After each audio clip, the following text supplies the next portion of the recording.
Hello, everyone, and welcome to another episode of Let's Talk About It, our monthly podcast in which we discuss various aspects of online schooling. My name is Mary, and here with me tonight is my dear colleague Anita. Anita, welcome. I don't even know if I should wish you welcome since you're the host. Maybe we can switch roles next time. Okay, we have an interesting topic about open enrollments and enrollment procedure, and that's something that we have gone through in the past couple of months so many times a day with parents and students. But the most important thing, because for many schools and for many parents and students, the enrollments are usually in September. Some parts of world actually have a different time of the year. You told me in Australia it's... in Australia, actually, they start at the beginning of the year, which is, I guess, logical. Beginning of the year to the end of the year. So... but yeah, because now in the past few months, that's been the most enrollments that we've had. And around September, October, this time of year, we have different parts of the world starting. And I think majority of the world actually starts around this time. So yeah, that's it. But because we are international and we enroll students from all around the world, we decided that having a fixed schedule and following the calendar of regular schools, whether they start in September, in August, or even in January, as Anita said, wouldn't be really possible for us. Therefore, we have open enrollments throughout the entire year. And that's also something that we have noticed parents and people interested in enrolling their children into our online school are getting confused with. So that is what we're going to explain in this episode. So Anita, what does exactly mean when we say we have open enrollments throughout the entire year? What does that mean? Well, it's basically what you're saying. It's what it means. Open enrollments means enrollments all year round. We don't have specific start dates. Intake dates where people have to get all their documents in and all of that. So we are basically open all year round, and we cater to each individual student's, schedule, and when they're ready to start, that's when we basically start their programs. So open enrollments all year round means that they can enroll anytime at any given time of the year. Yeah. And we also have parents, who will come and say like, oh, we probably didn't enroll in time. It's not September anymore. Yeah. Can my child enroll? Will they be falling behind too much? Or they're stressing out like, oh, when do I have to get everything in by? And I do ensure them that they can. The whole process takes, I say, 2 to 3 working days, given on how swift the correspondence is. We're pretty quick like that. Everything's online these days. So, I get these questions all the time in consultations where parents are asking, I think we might have missed the cutoff date, or is there a cutoff date? And I just have to reassure them that they can enroll at any time. And I probably sound like a broken record now. Yeah. enroll anytime. But I think all of us in the office are sounding like broken records because we are all talking the same. So basically, anytime a student enrolls, they get a 10-month period, because that is how much our grade lasts. That's on average. We say on average it's 10 months. So it's divided into 2 semesters, A and B. Each lasts about 5 months. Of course, some students finish before 10 months. Some students may need longer than 10 months. So we're flexible like that. We've been able to adjust give them more time to finish off their programs and whatnot, but on average. But basically, whenever they start, they don't like falling behind some students who started in September, but they're starting their grade from the beginning, and they're going at their own pace, which is great. That's the whole point of it.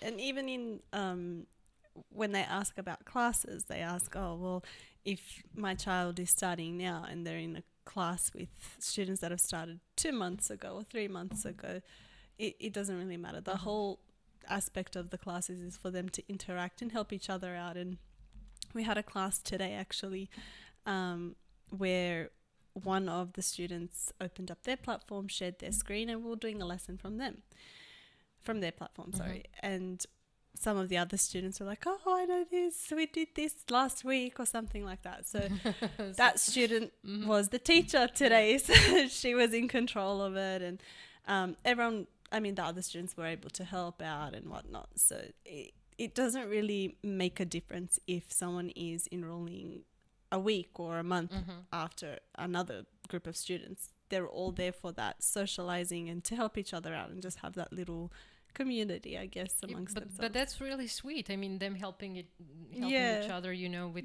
the material and everything that's coming up, or even seeing beforehand what should come for them, you know. So it's really good.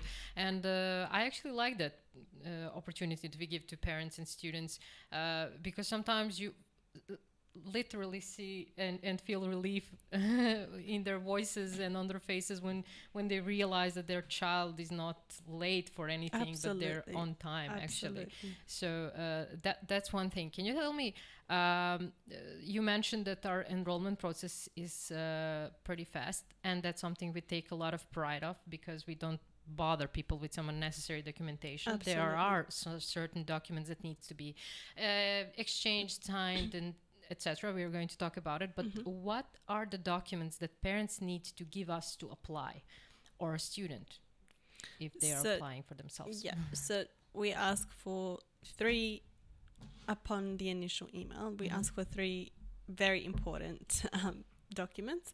The first is, of course, the completed enrollment form, which obviously that is giving us their details, what grade they're enrolling in. We also have proficiency in English, because our whole curriculum is online in English. So basically, so we can accommodate to their needs. And enrollment form is something that we provide them once they get in touch with us. Absolutely. So once we reach out to them, we provide all of that necessary documentation. So we provide information about our school. We provide, sorry, there's a mosquito. He joined the podcast. He wants to enroll. Maybe. We don't discriminate. So we give the enrollment form, the information about our school, a course catalogue with all of the information about the subjects we offer, all the core and the elective subjects.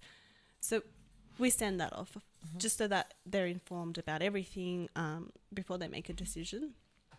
And then in that initial email that I explained to them, upon the enrollment form, they also need to provide the most recent academic transcript.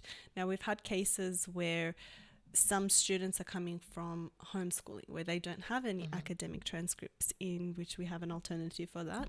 And that's what our placement program is all about.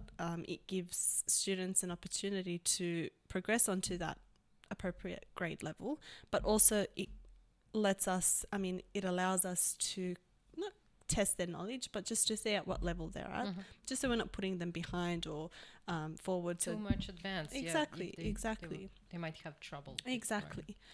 Right. And of course, the third most important document is the form of identification. So it's 2021. Everyone has, even though they don't use it, passport. Yeah. So the passport is basically the easiest form of identification, and we do have questions like, why a passport? I mean, it has everything there. The most not personal details, but your basic details of date of birth, name, country, all of that, which we ask as well. Because we know we need to officially enroll that student into our online school and to confirm that such person exists. Parents do get confused with that. Like, why do we need passport if it's an online school? Yeah. We don't need passport for the reasons they would ask the passport on the borders, but because we need to confirm the identity of a student. Those are basically... it's a small amount of documents that we need. Exactly. Actually. I mean, we're not asking for a lot, but they are just the crucial documents that we need. Enrollment form, form of identification, and most recent academic transcripts. Okay, once that is done, what is the next step? What happens next? Then the next step. So then as from the administration office, we draw up the contracts for them. So there is the school learning contract, which basically needs to be ticked off, and it explains the students' roles, what is allowed, what is not allowed. We don't go too much into detail there, but it's just the basics. And of course, it confirms what grade they're enrolling in, a start date if they've specified a start date, and parent or guardian or whoever's details if they're enrolling for a child on that form, and the tuition fee agreement. So that tuition fee agreement, I guess it puts the person enrolling at ease as well, just so they have all of that information for their references as well. So everything is just have confirmation on paper on both but ends. plain and simple. But Very simply plain and needs to be done for the sake of both sides, school and parents, of course, because it probably gives them reassurance that something has been done correctly and legitimately. It's basically like a receipt. I mean, you go to a supermarket and they give you a receipt of what you've bought. So. Yeah, I wanted to ask one thing. What happens if we get, we mentioned that we are an international, and what happens if we have a child that comes, for example, from France, from French schooling system, going into an American schooling system? Do we have any procedures that we measure? Is that the placement program for some other program? How do we measure? Are they on the same level? Do we measure at all? We do have a table where, of course, different schools' grades are, for example, someone in the 11th grade in maybe a different system might be equivalent to the 12th grade in our system. So we do ask for that information on the enrollment form, where they're enrolling from and their academic transcripts, just so we can cross-reference it and make sure that they are enrolling into the appropriate grade. We wouldn't want to put them in a grade behind and just prolong that. Of course. So, yeah. And what happens if, for example, parents don't get their transcript immediately? We have cases like that. They're confused whether they can enroll or not. We can actually enroll a child without the transcript, but they need to do some tests. In very special circumstances where they have requested for their child's previous academic transcripts and they are just waiting for the school to administer them, then we do. Of course, they send it to us right away. We've been very lucky in that sense, where our parents, not my parents, our parents, they do respect that, and they send it through straight away once they do receive it. And if there is anything on our end that we can do, such as requests via email or letter, we do that. We take that upon our duty as well, to ensure that we have all of those records for our records as well, just so that when it comes to accumulating credit points and all of that, we have everything on file, and just, like I said, so they're put in the right grade and not behind or in front. It could be overwhelming or underwhelming for them, and that's we don't want that. Great. And can we have student transfer in the middle of the grade from any other school? Absolutely. We've had actually an elementary schooler recently. I think it was last month or the month before, and she had completed half of her 3rd grade. Now, with this whole new Accelerate platform that we have, I just lost my word, platform, it's divided into 2 semesters. So we are able to enroll them to complete the remaining half of the semester based on their credits or what subjects they've done and whatnot. Of course, if they hadn't, for example, done let's say social studies, they would do both semester A and B. But for some of the subjects that they've completed or acquired their credit points or percentage-wise, we are able to advance them to the 2nd semester. Which is really great, because they don't have to do. They're not repeating it, and they're not feeling like, oh no. And shortening the time they're taking in our school as well. I just wanted to make a short pause to tell everyone that we are going live because we want to hear your side of the story as well. If you have any questions, not just regarding enrollments, but anything concerning online schooling, education, worldwide programs, or anything that you would like to know, feel free to ask in the comment section, and Anita and I will answer it during this podcast. Also, please like, share, and subscribe to our channel, and make sure to watch our previous episodes, because we truly elaborate on many interesting topics regarding online schooling, how it works, and how it is done in education worldwide. So we're waiting for your comments, and Anita, let's continue our talk about about enrollments. So basically, we have explained that they can enroll anytime, regardless of the date when a student starts their school, which is another great thing. Actually, you can start a school whenever you want. You don't get the opportunity in other places, and they get approximately 10-month period to complete their grade. If they finish it faster, it's totally okay. If they prolong it a bit, also totally okay. Totally okay. So it's really flexible, and that's what it actually means when we say learn at their own pace. And they have full flexibility that online school is offering. Okay, we also explained what documents parents need to provide to us, how they can apply. So through which online channels? Through which they can apply through our website. So basically when they do apply, they put in their information, what they're applying for, which grade, which program, etc. Comes through to us.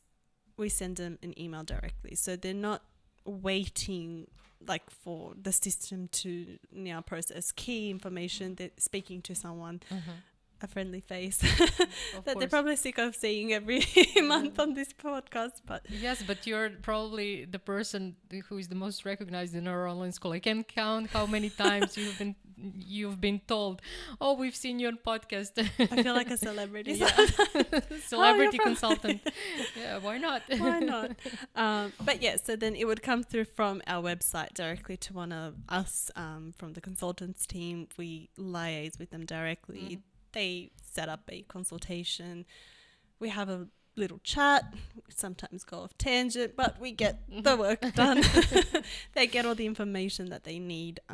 Gives them an opportunity as well to see our platform, to ask any questions as well we've included sometimes teachers in those consultations where they can ask them from a teaching perspective certain questions and whatnot. So everything's online. Yeah, that's great. Yeah. And one other thing that I wanted to emphasize is that once they apply or when they send us an email, it doesn't mean that they're obliged to to enroll, because parents sometimes get confused and scared, like, if I send the documents and if I send an email, does that mean that I'm already is it done deal? No, it's not done deal, and they get to talk with our consultant. That's or correct. Just exchange some emails before they actually and that's confirm. Why we have that whole process of sending through enrollment forms, and then from our end sending through those contracts as well.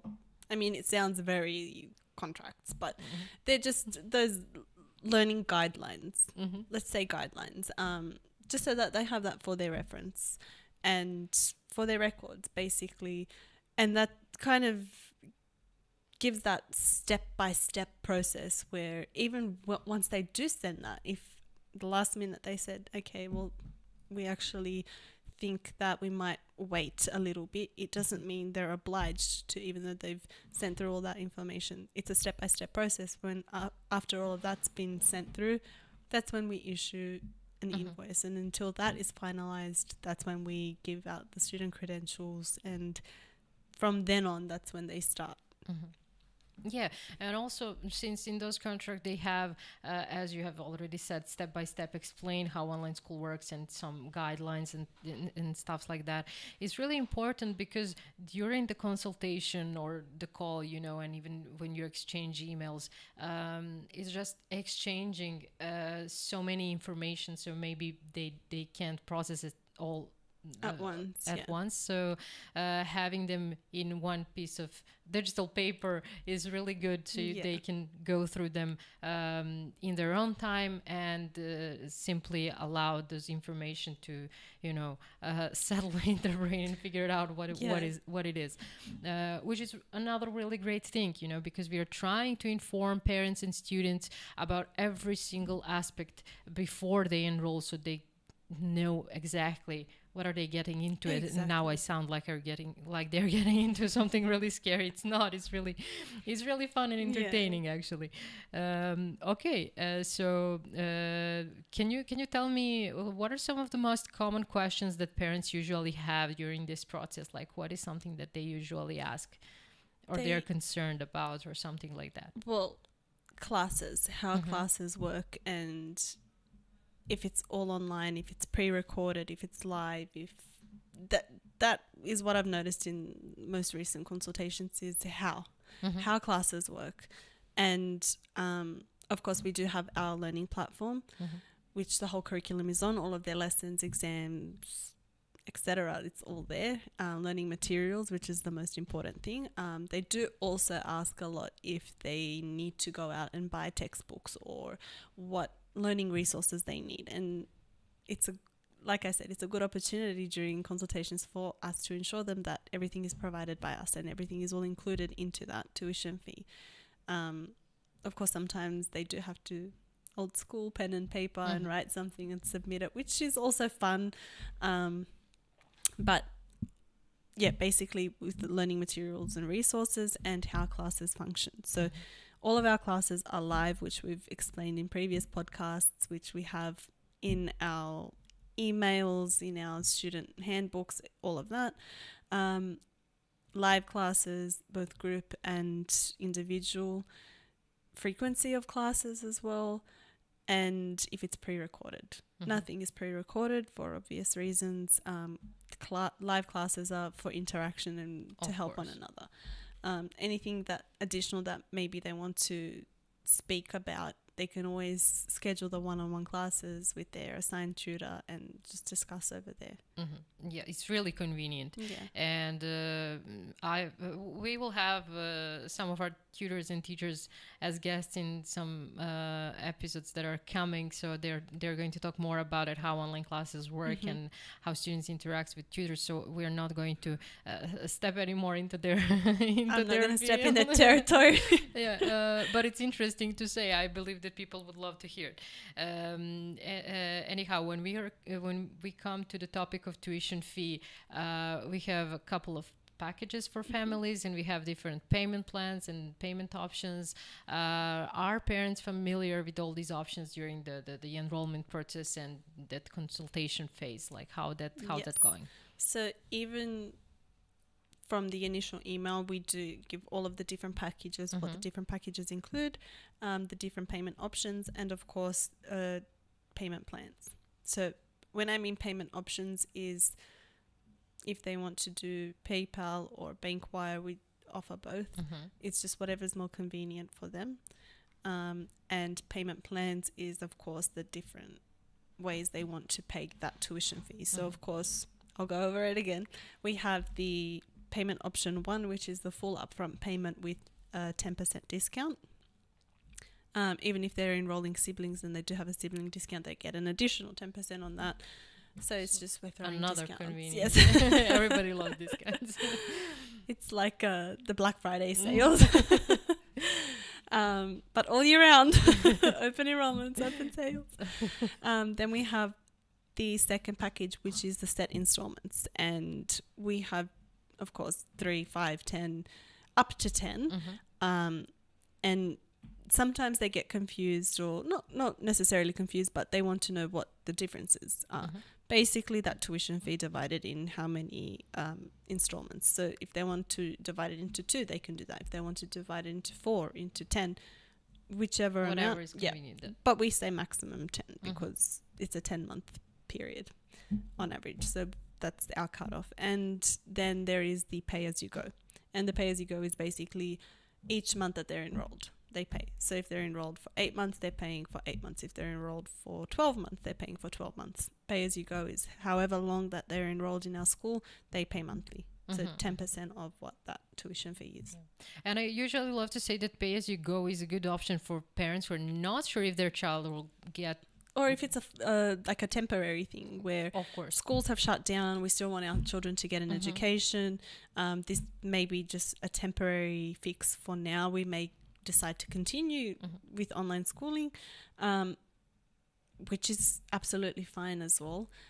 Our main goal is to provide education for them. Of course. So whether it's for the whole year for them or whether it's a half a year, it is a great option. It's our most flexible one. So even in the case where for some reason the student might, I don't know, they want to go back to a physical school, and it's really no hard feelings. Like, okay, we want to go back to a physical school. That's fine. We will stop. I mean, it's not a lock-in contract, so I can't even say we'll stop your contract. Yeah, with pay as you go, it's flexible. They're not obliged to stay with us the whole 10 months. That's right. And it's also flexible in the sense where we've had families start off with package 1 and then think, okay, well, maybe we want to do more package. We want to upgrade our package, more packages. We want to upgrade our package, one package. And they want additional classes. So then that also gives that flexibility of, okay, we want to upgrade. So then next invoicing billing cycle, it would be a different amount. So yeah, that's really great opportunity. And to my knowledge, actually, parents love that opportunity to have more opportunity. Okay, I'm not. I thought I was catastrophic with words today. I think it's November. Yeah, I think it's passing on. It's mutual. Yes. It's good. You can tell that we work for the same company. Or that we spend too much time together. That too. Giving Mary the giggles now. Yeah, I have to say, I sit next to Anita, even in our office. No It's escaping. really fun. All jokes aside, really. Okay, and we don't charge the application fee, but the first installment of the tuition fee has to be paid before we officially complete the enrollment process. That's correct. That's the end of the enrollment process. End of the enrollment So once they pay, they've paid for that month. Yeah. Yeah, the coming month. So they get a little bit confused sometimes where I've had, I think maybe 1 or 2 cases where they've applied and sent through everything and then, okay, when can we get our login details? When can we get our student credentials? And that's why we have these tuition fee agreements, so that once that is finalized, we issue the invoice straight away, finalize that, and then everything just it goes from there. They get their login details, they meet with their assigned tutor, they first get an introduction mail from them, then they set up like a meet and greet online consultation where they're meeting, yeah, right? exactly, and that gives them an opportunity as well to meet who their primary source of contact is, and how the platform works and what's expected of them, and how to, I should stop bumping this, how to submit everything and just work their way around the platform. So yeah. That's really great. Okay, and I forgot what I wanted to ask. It's simple process, and as you said, it can be done in 2 to 3 days. Of course, we can't count weekends, so parents should be advised that during the weekend, consulting team, administration office is not available, so everything will have to wait for Monday. They can send the emails, of course we will go through them and stuff like that, but unfortunately we can't finalize the process during the week. They can still ask questions on our Facebook chat, of course. Which is 24/7 available, even on weekends.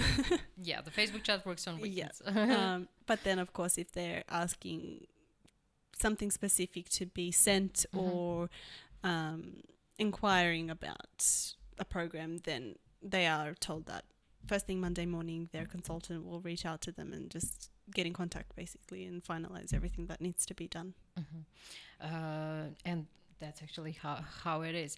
Okay, Anita, can you tell us, do we maybe have like any information from which part of the world we have the biggest number of students? This is something I get asked a lot as well, is where is our main like demographic of students? And it's very cliche, but we are worldwide. Every continent. It's truly worldwide. It's truly worldwide. Every continent except for Antarctica, we still haven't reached that yet. But maybe some penguins. Maybe some penguins. I don't know. We have mosquitoes coming here. So penguins are okay as well. They're okay as well. A lot from the European continent. In the most recent days, actually, I've noticed a lot from South America as well, and from the Asia Pacific and Middle East. Well, I just named everything. Everything, pretty much. And but yeah, they really spread out everywhere, I would say. Yeah. And one other thing that parents are usually asking is, what about the time zones for the classes? Like, do we have that sorted out? Yes. We are, right now we have we have per course subject, a group class each week. So 4 group classes per week. And I try and word this as plain and simple as possible, but I use examples. So for example, Monday might be a group class for mathematics. Tuesday might be a group class for another subject, Wednesday or Thursday, whichever.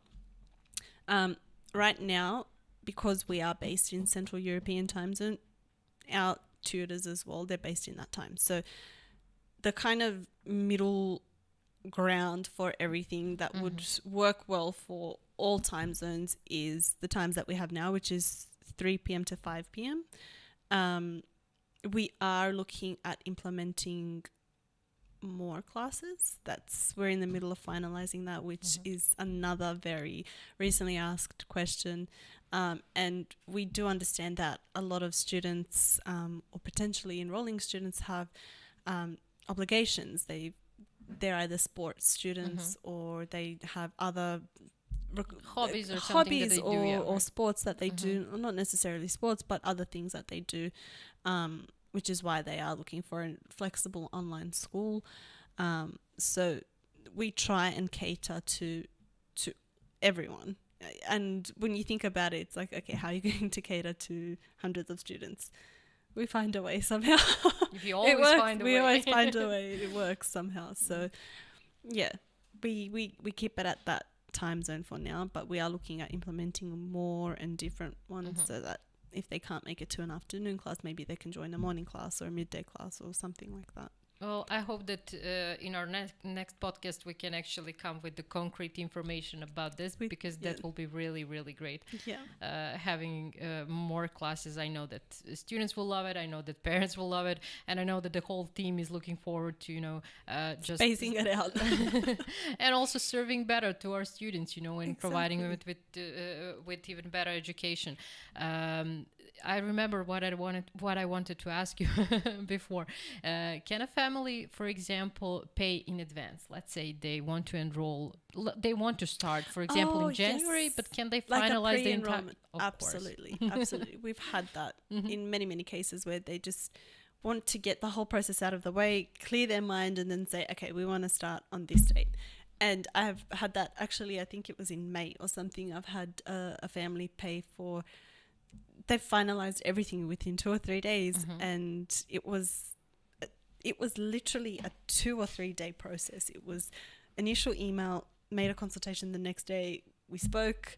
We had a podcast. They joined the podcast. They sent all their information, and then in the enrollment form, it also said we want to start 1st of September, which is fine as well, because in that time they wanted their summer break.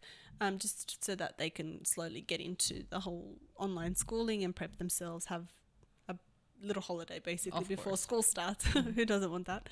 And of course, they've paid in advance for 2 or 3 months in ahead. So we do have that. We have pre-enrollments which are open all year round as well. We don't specify when pre-enrollment intake dates are. Anyone can pre-enroll and say, okay, we anticipate this start date, and that's fine. We don't prolong the process either. So even if someone wants to enroll for 3 months in advance, or for the child to start in 3 months, we're not going to prolong that process. We get everything done in that timely manner so that everything's done out of the way. They can relax until they start. And yeah. What happens if they are enrolling 2 or more children, and for example they want different start dates for each of their child? So not both child, for example, start at the same date. Is it possible that we enroll them and one child can maybe start immediately, the other will start in a month or two? Absolutely. It's all just a matter of if they have a specific date. And I always say the student starts as soon as enrollment is finalized. The mosquito is coming back. He's interested. He wants to pre-enroll for summer. So they... I've lost my train of thought because of this mosquito. So it's all just a matter of them letting us know what specific date they want to start, us having everything finalized by then, and then setting up their student credentials and their platform and their start date. So it's a very quick process, and it's very timely as well. That's great. Looking for a mosquito. We don't see any questions yet. That's okay. If you're shy and you don't want to ask us questions live in the podcast, although nobody will hear your voice, they will just see your messages on YouTube. You can always do that by sending us an email. You have our email addresses in the description of the podcast.